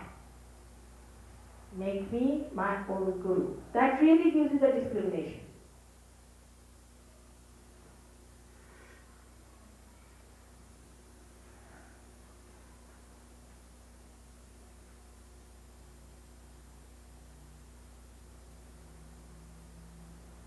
Now raise it higher. Put it at your heart level. Left hand should be towards me as if you are asking for something, alright? Just like this. Straight hand. Now at the heart point, just say, Mother, am I the spirit? Ask me, Mother, am I the spirit? Just ask. Most of you will get cool breeze at this point. 10 times again.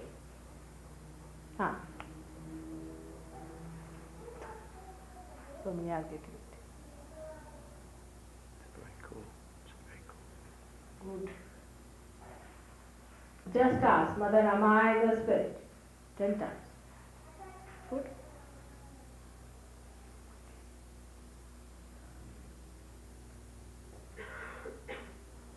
Without feeling guilty, again, I should say, first of all, say I am not guilty, is better. Put your right hand higher on the neck, on the left hand side, on the neck. This is the left Vishuddhi.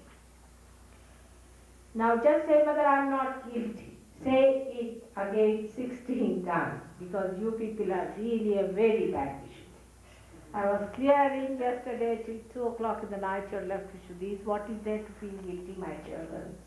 What harm have you done? Have you killed somebody? What have you done? Why are you so guilty?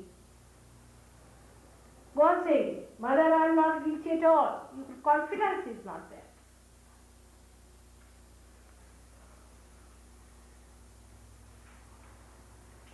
Unnecessarily you are definite.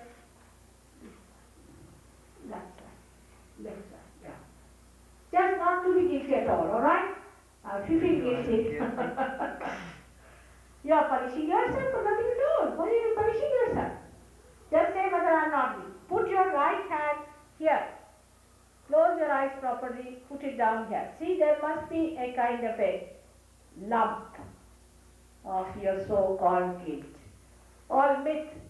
It's all mythical.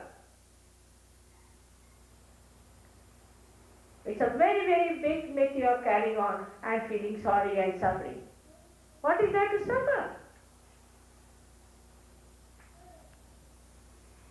You just say, Mother, I do not suffer and I have no guilt of any kind. I am very confident and I am a seeker and I am going to enter into the kingdom of God.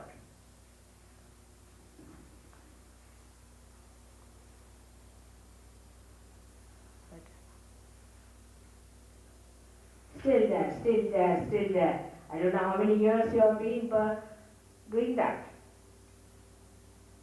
Don't be guilty about anything. Whatever you have done is nothing. I'm talking about the ocean of love, the ocean of forgiveness, the ocean of compassion. And what is your gift? Not even a speck. Well, better now. Now, you can put both the hands towards me. And now say, Mother, I forgive everyone. Actually, Lord's Prayer is the best for this. If you all know the Lord's Prayer and if you can say it thrice, it will work out faster. Will you say that? Let's see. Our Father, who art in heaven, hallowed be thy name. Thy kingdom come, thy will be done, on earth as it is in heaven. Give us this day our daily bread, and forgive us our trespasses, as we forgive those who trespass against us. And lead us not into temptation, but deliver us from evil. For thine is the kingdom, the power, and the glory, forever and ever. Amen. Again. Our Father, who art in heaven, hallowed be thy name. Thy kingdom come, thy will be done, on it is in heaven. Give us this day our daily bread, and forgive us our trespasses, as we forgive those who trespass against us. And lead us not into temptation, but deliver us from evil. For thine is the kingdom, and the power, and the glory, forever and ever. Amen. Our Father, who art in heaven, hallowed be thy name.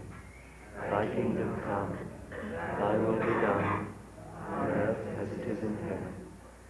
Give us this day our daily bread, and forgive us our trespasses, as we forgive those who trespass against us. And lead us not into temptation, but deliver us from evil. For thine is the kingdom, the power, and the glory, forever and ever. Amen. Now ask for your realization. You have to ask. I cannot just give you without your asking. As I said, your freedom is the most important. You have to ask. Put your both hands towards me and say, Mother, please give us our realization. Or you can say, please give me my realization. You have to ask for it.